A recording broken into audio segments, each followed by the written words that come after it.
Of course, the truth of the matter is that if they could have done it that way, they would have done it that way. Not only the people in the United States, but the European powers were also pulling slaves out of Africa. But the chiefs along the coast made a great deal of money collecting the slaves from the hinterland and selling them off to the people that were coming with their ships.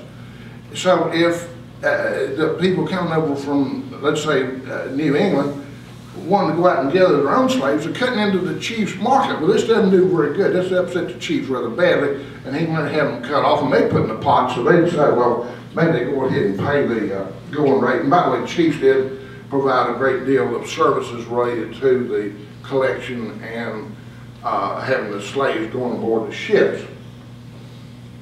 Well, not only was it bad then that they knew nothing about slavery until these evil white folks showed up and destroyed their beautiful kingdoms, but what did they do with these slaves that they got aboard the ships? Don't you know they packed them on there so tightly that one slave had to wait for another one to exhale before he could inhale. They beat them all the time. They cut off their arms, they cut off their legs.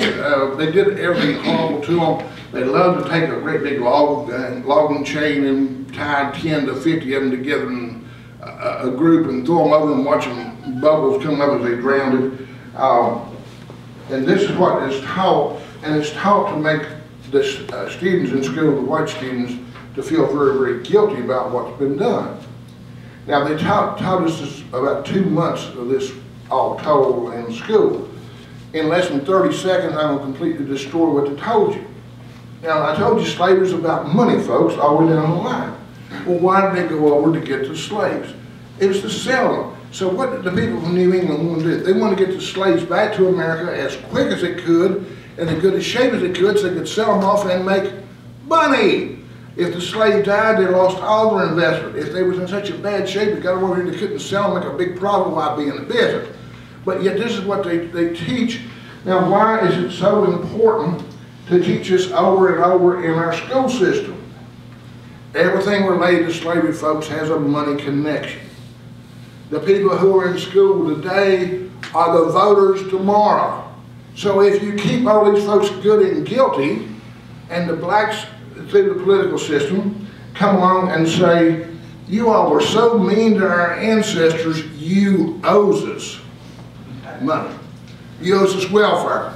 You owe us food stamps. You owe us housing. You owe us affirmative action, which of course is discrimination against white folks. You owe us reparation. We'll never get it paid, whatever it is. We will always owe them. But as long as they can keep us guilty and voting the right way, then money keeps pouring into them. Let's face it, the people who pay the taxes in this country, most of them have white skin, not black skin.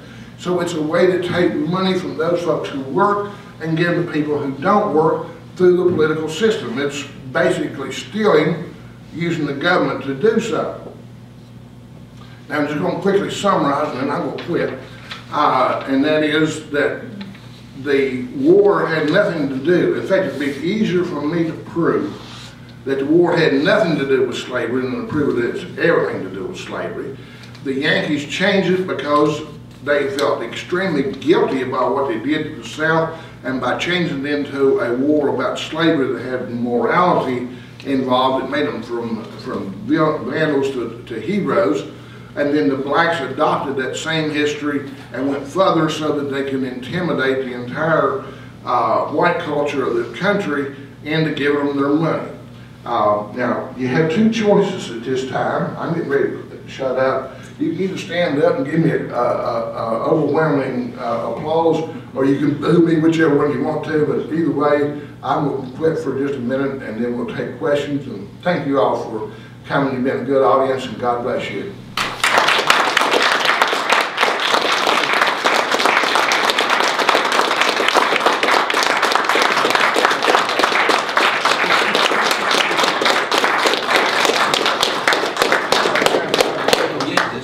I'm going to take a couple of questions, and you don't have to do it directly on what I've taught you. Well, I already lost half the audience. I'm going to be good as the president was back then. But if you have questions related to the war, please raise your hand, and I will do my best to help give you a little bit more information. Or what I spoke on. Anything you may want to talk about? Yes, please. Would slavery have ended on its own as farming and whatnot became more mechanized as a result of the Industrial Revolution? In other words, if you had a machine to do what the slaves would do, it would be cheaper than, you know, keeping the slave. Okay, and did everybody hear the question, would slavery have ended on its own? And when you look around, the answer to that would be absolutely yes, and for two reasons. The first one is slavery was never considered anything evil. One of the very first slave owners in Europe was the Pope, and at that time the Catholic Church was the church of the Western dominated culture. It wasn't until about 250 years ago that a breakaway little sect of Quakers labeled slavery as being evil.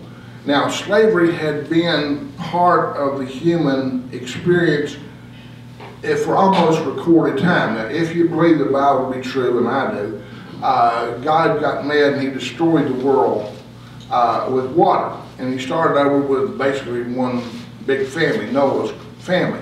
When Noah was the first person after the flood to own slaves, and there's been slavery throughout the history of our country, our world. And most of the time, the skin color of both the slave and the masters were the same. It was only by coincidence of geography and political things that were set up that we have slaves that were black. Had China been where Africa is, geographically located, and had the same political makeup, we'd had Chinese slaves. The skin color had relatively nothing to do with ours. But anyway, the Western world, and it's almost breathtaking, in a little bit over 200 years, they did away with this institution that had been with humanity forever. So the moral persuasion was able to do this. And then, of course, the answer on that is yes. As we use more and more machinery in agriculture, then you need less and less laborers, and so that it wouldn't have been efficient to continue on with the institution of slavery as it was, because it wouldn't survive in a mechanical age where labor costs more than machines. Good question. Yes, sir. It's my understanding that in Brazil, slavery existed there until 1920s or something like that. And then, but I'm wondering more about the existence of slavery now in Africa and other places around the world. Oh, very good question. Slavery is a natural condition that we have seen throughout human society. Like I said, we had legalized slavery about 200 years ago. It just seems to fit in as a natural way of doing things. And in Africa, you have a repeat of what history has been doing for centuries. The Muslims, who are primarily along the northern coast of Africa, are going in to the southern part of Africa and capturing blacks and making them slaves. We don't know the full extent of the movement of slaves, but apparently it's reasonably large, and it is accepted underground. It's not legal by any country. Libya and Chad were the two that were supposed to have the biggest slave markets in Africa. And they were trading, once again, in black slaves. And they like to get both the kids and the females, because when slavery isn't regulated, it's underground, it's like everything else that isn't regulated and socially visible. It becomes much more worse than normal slavery would have been, like in the southern states of America. Now, Louis Farrakhan, you think I'm getting off subject, but I'm not. Whenever he speaks, he gets up there and he tells those black folks, you're still slaves, don't you know? And slavery is such a bad and evil thing. But what he doesn't tell you is Louis Farrakhan is up to his nose in slavery, or at least he was. One of his big supporters was Omar Gaddafi in Libya. he gave a whole lot of money to Farrakhan. Well, everything about slavery has money involved. So Farrakhan got all this money from Libya. Well, whenever they had their million-man march, which is only a few 100,000, but they had their million-man march, before Lewis got up there to tell you all about what numbers meant, they had a whole bunch of speakers preceding them. Well, one of the speakers they didn't have was a speaker that wanted to get up and talk about slavery in Africa. Because why? That stepped on Libya, on Gaddafi's toes over in Africa. So he covered up the slavery issue in Africa. So Louis Farrakhan was guilty of slavery here in this country. How much more?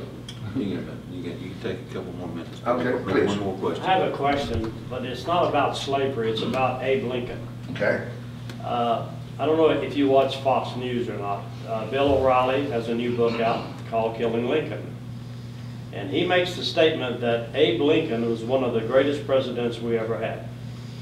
I'm in the process of reading that book, I just started it.